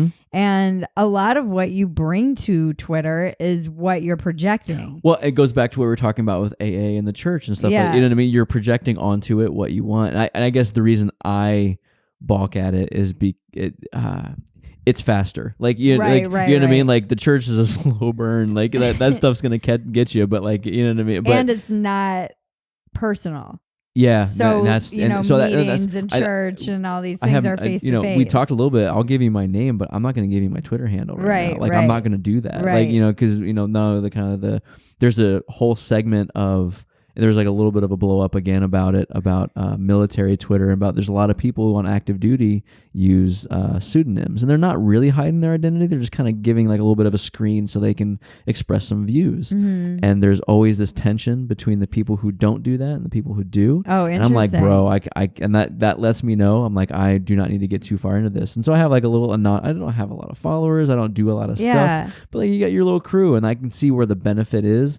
But when it gets wide, like I don't and you genuinely never know cannot looking at you. See, I cannot fathom what you deal with. I really can't. Like, and what I deal with is nothing compared to like Ben Shapiro. No, I look at what he deals with, or like Dana Lash. Yeah, I'm not. No, that level of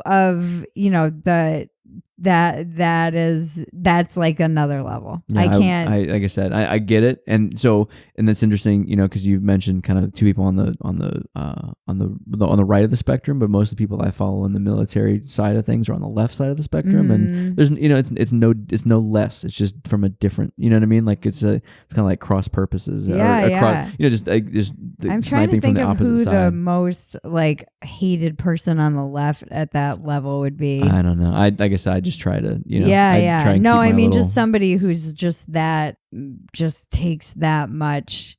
If you're a woman, you take a lot. I can't. I can't imagine crazy. That. I really can't. No, I'm sure I'm sure it's like I can think of somebody, but I don't even know. Yeah, I mean, I know that the two people I'm aware of, and like I say, like there's those two brothers that always like the first commenters. Yeah, but they're dudes. But you know what I mean? Like I can't. Like I said, I leave Twitter in its box. Yeah. My wife still thinks I'm on it too much, and like you know what I mean. Like, but like I said, I leave it over there. But, I'm trying to think of like a blue check equivalent on the left to somebody that takes the amount of like. It's different too, I think, because the overwhelming culture, like in media and entertainment, is predominantly left. Okay, and so maybe I just don't see. They're obviously the people on the left get harassed too by like the alt-right and all. I mean, everybody does. If you're on the internet, you're basically getting death threats. And that's why, like I said, our discussion was, like what stuff we should talk about. Whatever. Yeah, like Hillary. Imagine being Hillary online. No, I mean, why are you still on Twitter, Hillary? 100%. Yeah. Yeah. Or even what her daughter just went through. I know that is a lot, and that's like being in the public eye is such a different experience. Or Meghan McCain, she's another one. It's a different experience. Oh yeah, and it's just so much faster. Yeah, it is. Like I said, leave it in its box. But yeah. So what are your ethos? Your kind of four. Yeah. The four kind of like the four corners of so the extreme accountability is the first one, and my wife always talks about the 5 love languages or Thich Nhat Hanh. We were just talking about I think being impeccable with your word is one of Thich Nhat Hanh's things, and that's what that is, the right? 4 agreements. There you go. Yep. I knew I was mixing 5s and 4s and that kind of stuff, and I've done the English major thing where I'm quote unquote aware of it and I can talk about it like I've read it, and I definitely have. You know what I mean? Like, so the first one is extreme accountability. Making sure that not shying away from being accountable for something. Like if you mess up, take it, and if you earn something, take that too. And that's a tough thing to do, and that was a part of therapy of accepting a compliment. I'm still terrible at it. You know what I mean? But please help my boyfriend. He can't handle it. No, I'm much better at taking criticism than I am about a compliment, and that so there's plus and minus. What is the reason that they say you can't take it? You know, when people can't take compliments, why I can't really either. But so evidently, like being the child of an alcoholic is really kind of like like making sure everything is right all the time. And so like if nothing's going wrong, cool, we're thumbs up. You know, we're green. Let's go. You know what I mean? Yeah. And so that's what you're driving. That's what kind of what your ethos is. Yeah. And so it makes sense that extreme accountability is one of my first ones. Right. But like, so if the house is quiet, cool. Where everything's fine. But like, well, I'm giving you a compliment for doing something. It's like, well, why? What is, like, what is something bad coming? Right. Like, what, so the baseline is not necessarily the positive, but the absence of a negative. So, right. I understand that. But turning that into, the good parts of, or the not good, the, both sides of the coin, being, willing to accept or willing to embrace both of those. Okay. So, extreme accountability, unrelenting preparation is the second one. So always preparing for something. I work best when there's something on the horizon. So Tough Mudder, Goruck, military enlistment, we just talked about, I just finished a Goruck. I've got a PT test coming up, which are never hard, but like those little mileposts to keep in front of you. And, with a baby coming too, this is like, congratulations. Thank you. Do you know what the sex is? Oh yeah, it's a boy. Oh, fun. Yeah. Luca. I'm super excited. Yeah. So that's amazing. Yeah. Do any day? Any day, yeah. Wow. Like I'm, like the phone's sitting here. I'm like, oh, she's not pregnant, or she's still pregnant, but she's not getting labor yet. Yeah. So, but yeah, so any day. But like the unrelenting preparation is something. I don't know. You hear it a long time. It's a cliche, but if you're not getting better, you're getting worse. So like, I've actually never heard that. Oh, okay, yeah. So that can mean a lot of things, right? You don't have to put such a value judgment on it, but like, what are the important things to you? If those are important to you, get better at them every day. Like make a small step. Like the great drill sergeant that I had in basic, the good ones I had in cadres military, the teachers that I had always kind of had that same kind of thing of, if it's important to you, get better at it every day. Doesn't mean make a 50% improvement, because that's impossible, but get better. You know what I mean? Like always get better. And if that's where you're at, that's great. But get better. So that unrelenting preparation, just kind of keeping ready for something. Always get ready, stay ready. That kind of thing. Ruthless efficiency is one of mine. Like to the point where like, you're kind of planning your trips to the, when you're walking through the office, like grabbing your coffee, then going to the bath, like I'm really ruthless about it. Like I want to be the most efficient that I can with my time, because those are all very much tied together when you're always smart of you to stay off Twitter. Yeah. So there you go. Right. But yeah, so that's the thing, is if something's important to me, I'm going to like I said, prepare for it, but then also make my path toward it the easiest. And going back to my basic training experience is like, when you've minimized everything and everything is extremely efficient, like so much can come up, so much can be available to you, whether it's an educational experience, whether it's a personal discovery, whether it's that like the internal thing, whatever. But yeah, that efficiency is really important, because it takes a lot of preparation, which takes a lot of accountability. So it's so true. And then my last one is unapologetic passion. Like I am a dork about a lot of like certain things, like hardcore, and I don't apologize for it anymore. Like before, you'd kind of have something come up and you'd be like, oh yeah, whatever. But like there's certain things I just don't apologize for being super hype about. That's great. Like and those are kind of the four that have gotten me through to a place where I'm like, yeah, I'm feeling pretty good. Good. So, and so I always ask the same two questions. Yeah. What is your biggest character defect? Like the thing you have to work against the most, on a daily basis? So relying on those external mileposts, right? So like taking the things that I know are external and like that mission driven part of me, when I make my self-worth depend on the external, I can fall into that very fast, right? Like if there's a measure by which someone is evaluating me, and I make that the end all be all, and not appreciate what it like I said, the preparation, the planning, the stuff and the work to get to that. I very much get too goal oriented, right? And that can mean small things, big things, whatever. So like if I'm too externally motivated, that's if I need that validation, not necessarily from people, but from missions, things, that kind of thing, that I can fall into that too fast. So. And what's your greatest asset? These days, I think my passion really is like if I get onto something, I'm not letting it go.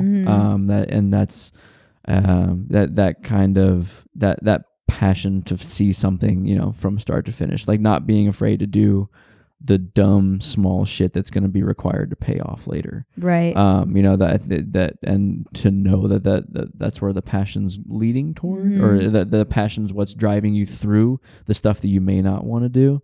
I think that's probably the thing that's the biggest thing for me. So, cool. Yeah. Well, thank you for being so open. Dude, thank you for having me. That was awesome. Thank you for sharing about your life. Of course. And good luck with the baby. I appreciate it. I will can't definitely wait. need it. I'm going to have to, I should have Kara on. Yeah, for sure, Keep it dude. balanced.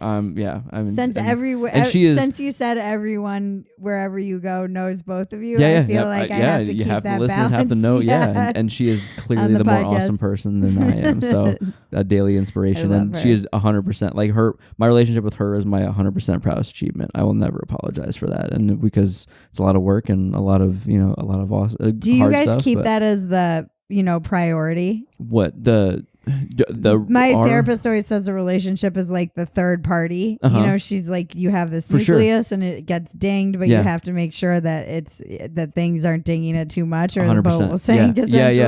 And when she's in nursing school, you kind of understand like what things you have to prioritize to make her having to deal with that, be able to come back and know that our relationship is our priority, and then when I'm gone, do the same, right? And so yes, our relationship is our priority, and it used to be our existence used to be our relationship, and that's the codependence, right? Like that's when it's unhealthy, where it's like, this sucks because you think you know what you're doing, and you're doing it for the other person without really worrying about yourself, and that sucks. But when like you talk about the third party, when it's not us joining together, that whatever that cliche, like you're not losing part of yourself, you're bringing yourself into it for that third thing. But yeah, that is our priority. And and now the babe, and now the little guy, so Luca. he better be cool is all I know. He better figure it out. Luca's gonna be the coolest the coolest nerd around. I hope so. All right, well thank you so much. I really appreciate it. And I would ask you where to find you, but you want to remain anonymous. I'm out there. I'm on the Twitters somewhere. And good luck with I promise you won't see me, but thank you. I really appreciate it. Thanks. It's time for the weekly check-in with Bridget and cousin Maggie. All right. Check-in time. How are you doing, Magaroo? I'm good. I was in a terrible mood all day, but I finally managed to pull myself out of it. Maggie's scary when she's in a bad mood. Well, actually, I have no idea if I am or not. But you are. I'm just quiet. I'm not like mean or anything. I just get quiet. And yeah, but kind of snippy, I get annoyed. Yeah. Well, yeah. Doesn't everyone get snippy and annoyed when they're in a bad mood? Yeah, but Maggie's scary when she's snippy. It's like when your mom gets mad and snippy. You mean moms in general or my mom? No, your mom. She's scary. Yeah, my mom's scary. So is my dad. Yeah. You've got a scary. I've got scary on both sides. Scary gene when you're in a bad mood. Well, you're not. You're pretty intimidating when you're in a bad mood too. I know. I just try to isolate and not be around people. That's what I try and do. And it's May, and so yeah, May's your worst month. God help us all. I feel like the world is going crazy. It really is. Like people are just losing it. It really is. It's like there's a shooting every day now. I know. Every day. I know. It didn't used to always be like that. It just feels like everything is accelerating. It's not my imagination. No. And then the rate of the ice caps melting is accelerating. Everything. Apparently, we've only got 10 years left. Everyone was so mad at me online constantly this week. Well, they're mad at me because of that tweet that I made a joke about how I was talking to somebody the other day, and I was talking about the flattening, as I call it, which is the flattening of words and the binary that's created because of it, and how you're either now for or against everything, things that deserve conversation and that you shouldn't just be for or against. And the way now that the GOP talks about climate change is the way atheists talk about religion. You know, they are like the atheists of climate change. And it's almost like they have to not believe it. And I know a lot of young conservatives who believe in climate change and hate the fact that the older conservatives are like, no, climate change doesn't exist. The end. I compare them to flat earthers. Just the fact that it became this part of the debate. I think there's room for conversation within the context of climate change. Absolutely. There always is. And there's always going to be like, measure the data and how much of an effect are we actually having and all of that stuff. But we are having an impact and the world is getting warmer. Right. And to act like the climate has been through a lot and we, you know, our minuscule measuring of data and the whole history of the human race, and not to mention just the planet at large. If we had all of that data, we might be like, oh, nope, we're not as powerful as we think. We're not actually but to act like we're not having an effect on the environment, I think is equally as problematic. It's like, I fall somewhere and we're tiny, puny little humans on a planet that's been around for billions of years. Oh, we're not going to destroy the earth. We're just going to destroy our ability to live in it. Yeah, if anything, the earth will survive. Yeah. We just won't. It's that book I read years ago. The Earth Without Us. The World Without Us. Yeah, The World Without Us. That's why I was never scared about climate change. No, but it's just a fact that human beings are in for a rough road. Not that the Earth will recover. Yeah, I just think it's silly to act like. But it's insane to me that people. This is the one thing that 99% of scientists in the globe agree on. And I think that it's really hard to get scientists to agree on anything. Yeah. They're always testing each other and trying to figure out where the other person got it wrong. Although the flat earthers would argue that they're the scientists who try and push back against it get suppressed. Oh boy, I don't care what the flat earthers have to say. I have no respect for them. I mean, sometimes I wish I was a flat earther. Like, life would be so simple if I was that fucking stupid. It wouldn't, because I read something online where someone was like, I have a flight from LA to Hong Kong and I'm scared that we're going to fly off the end of the earth. And my family all laughs at me when I try and explain my fears. Can someone who like is a flat earther explain to me how it works that I won't fall off the world? I was like, oh, Jesus, this is what you're worrying about. We're losing it. Humanity's losing it. We have too much. Mm-hmm. There are too many of us. We're too connected. We're too privileged. We don't have to hunt for our food anymore. We're not in survival mode. It's so now we're just self-destructing. Yeah. It's like life isn't hard enough for us. We need to destroy the environment so that we have to live in apocalyptic conditions to give our lives meaning again. Yeah. Pretty much. That the is circle of life. And that's like Phetasy mission statement. We're all just here self-destructing. Yeah, it was I've been in a weird place ever since I got back from Glenn Beck's podcast, which was super heavy. Yeah. How was it? It was heavy. I don't think I've ever been so vulnerable in my life publicly like that, or on camera. Wow. And he saw right through me, like a lot of your deflection and comedy and tactics didn't work. No. Mm-hmm. Well, that one's going to be interesting to watch. Yeah, we covered a lot of ground. We talked for like almost 2 hours. Wow. And at one point, both of us were almost crying. Wow. I talked about feelings of worthlessness, and I mean, even just the opening of it when I was like, I don't know anything, Glenn. I don't even know what I'm doing here. Just talking about how dumb I feel and how I feel out of my depth and what is happening. Like, I don't know anything. Why is anyone listening to me about anything? Because you make them laugh. I don't know anything. I read all these people, the reporters who are doing like these deep dives on policy, and they're doing like great reporting and investigative journalism, and everyone's like, fuck these people, fake news. But I think you do know more than you give yourself credit for. A, no, I don't. But I don't know B, anything. you think critically, so you're constantly asking questions, and I think questions that need to be asked. But so you don't take anything at face value. You don't take anything someone serves up to you as fact. You're like, oh, okay, well, let me actually look into that and figure out what I think about it, or question what you're saying to me, or question what your motives are, or whatever. I feel like at a certain point, though, I get a little bit. It's easy to get lost in the nuance. Mm-hmm. Because I'm constantly questioning everything, even my own motives, mm-hmm. and that's where it really gets dangerous. With it's not like I just look at the world this way. I look at myself this way. So I know I'm going to get an enormous amount of blowback for going on Glenn Beck's show, mm-hmm. and I loved him. I thought he was great and interesting, and he also says things that are dangerously conspiratorial on his own radio show sometimes. And incendiary. And we live in times where that, like, PewDiePie or whatever his name is, he's the gamer, mm-hmm. He was used as, it's like, I was just reading this great piece on Slate about when something an ironic internet meme becomes fuel for a hate crime. Yeah. Well, yeah.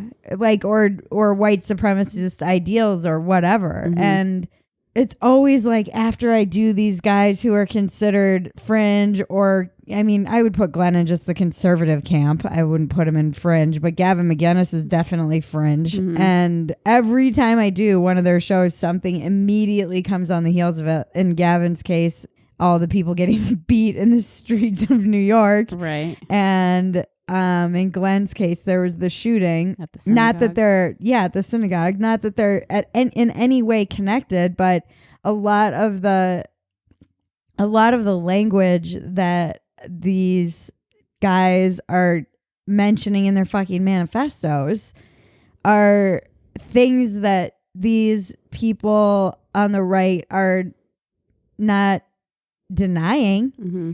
I get frustrated because I think my frustration comes from, I come from the left and I'm calling my party out on their what I see as toxic ideology, which is attaching itself to the airing of grievances and victim mentality and the us versus them mentality. That exists on the right too, in spades. Uh-huh. And I feel like, people who have these massive platforms, instead of saying things like, well, it's the George Soros funded immigration migrant camps or whatever, creating these monsters that need to be defeated, mm-hmm. you'd be better served to talk about resilience and talk about, fixing your own self and doing the work within, and not creating more. It's still stoking grievances. Right. And it's stoking this feeling of powerlessness and a lack of, common identity, and gathering around the identity of there's the other side is evil. And they're both exacerbating each other. And we talk about this on next week's podcast with Andrew Doyle, the guy who does the parody account, and just how it makes, the alt-right more powerful when the left becomes totalitarian-esque, with language policing and trying to corral it. So it's I said this on even Glenn's podcast, and I find that I'm, I have these moments where I just feel torn. I'm like, what am I doing? Mm-hmm. Not because I think Glenn is a bad person or anything. I really like and respect him, but I want to be part of the solution. I want to be building bridges between people. And I feel like that's why I do go on these shows. I don't want to be participating in creating divisiveness. Mm-hmm. And so the whole guilt by association thing, I'm not playing that game either. No. But it's so confusing now. Yeah. It's so hard.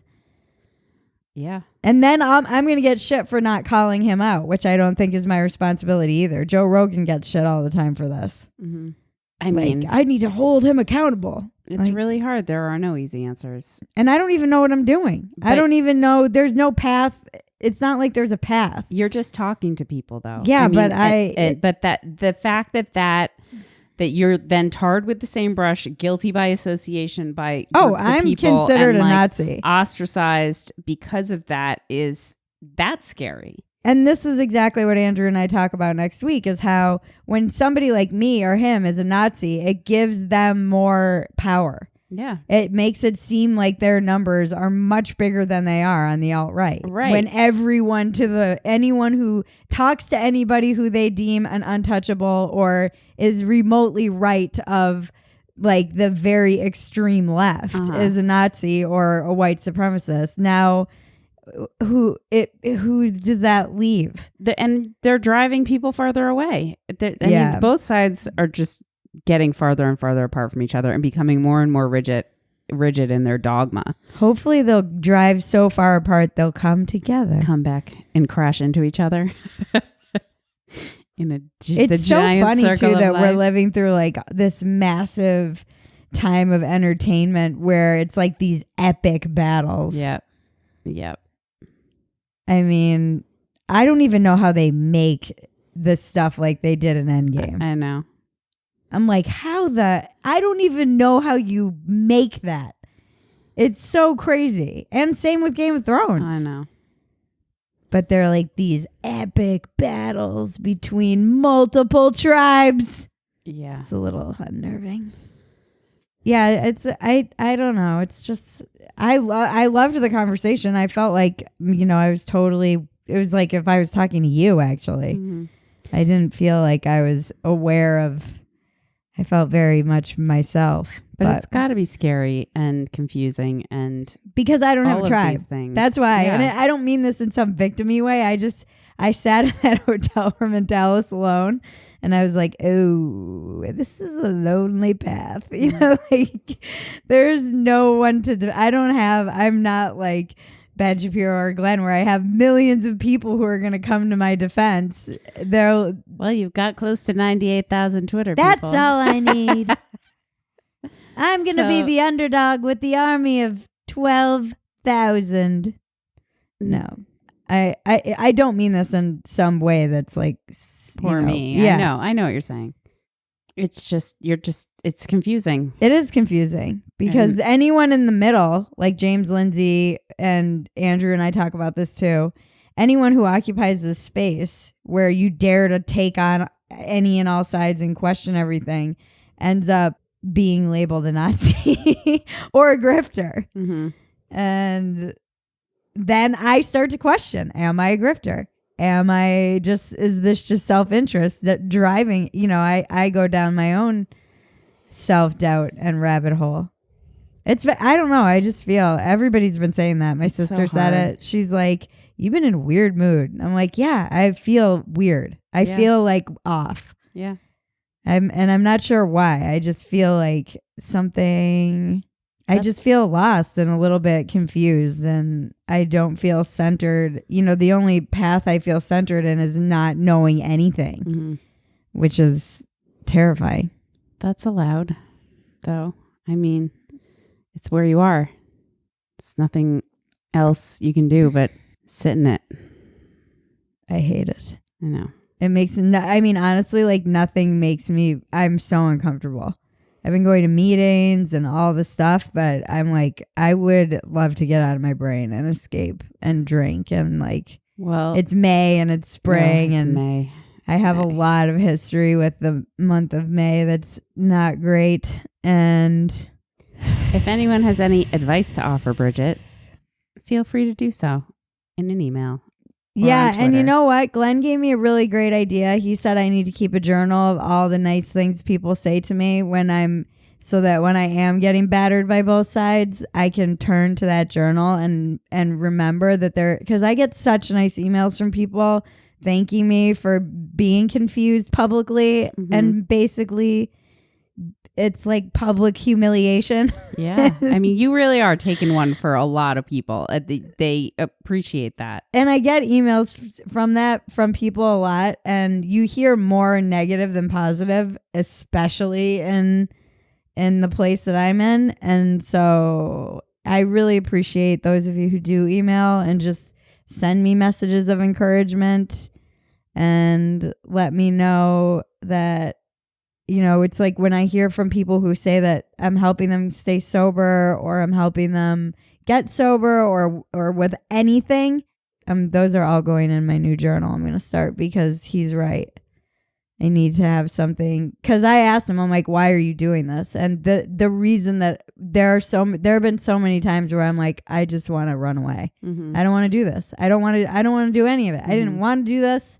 This was never the plan. No, I wanted to freaking tell jokes and make stupid t-shirts and write movies and stupid television shows. I don't want to be some punching the fucking donkey in the piñata of the culture wars. It's quite a vivid image. Just getting battered. It's like I didn't want any of this. I know you didn't.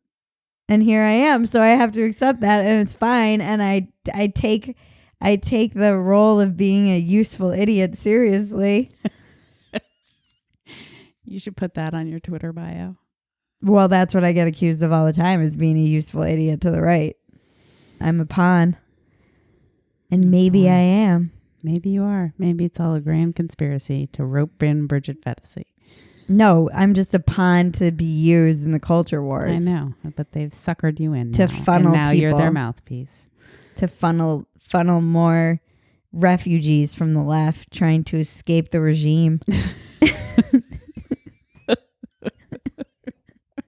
The intersectionality regime. The ideological. What are they called? Ideological refugee. It's like when they were, yeah. I'm the ideological underground tunnel. Underground railroad. Underground railroad. That's what I was looking for. Oh boy. I think we'll leave it there. I'm also exhausted. Tune in next week to see how Bridget is doing. Tune in next week to see how many people screamed at me. How many people she shuffled along the ideological underground railroad into the arms of the ironically Nazis, the South. Yeah. Ironically, I'm bringing them back down to the South. Oh boy. Just a reminder, sign up for Fabfitfun today. Don't forget, these boxes always sell out, so use my code WALKIN to get $10 off your first box. Go to fabfitfun.com to sign up and start getting the box for a life well lived.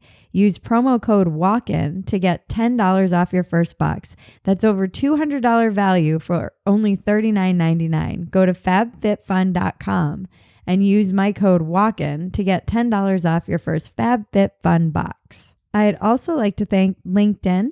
Post a job today at linkedin.com/walkin and get $50 off your first job post. That's linkedin.com/walkin. Terms and conditions apply.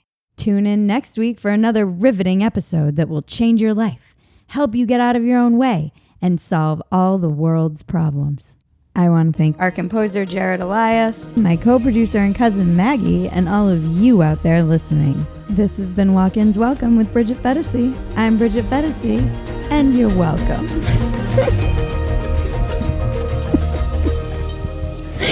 It's the dumbest line.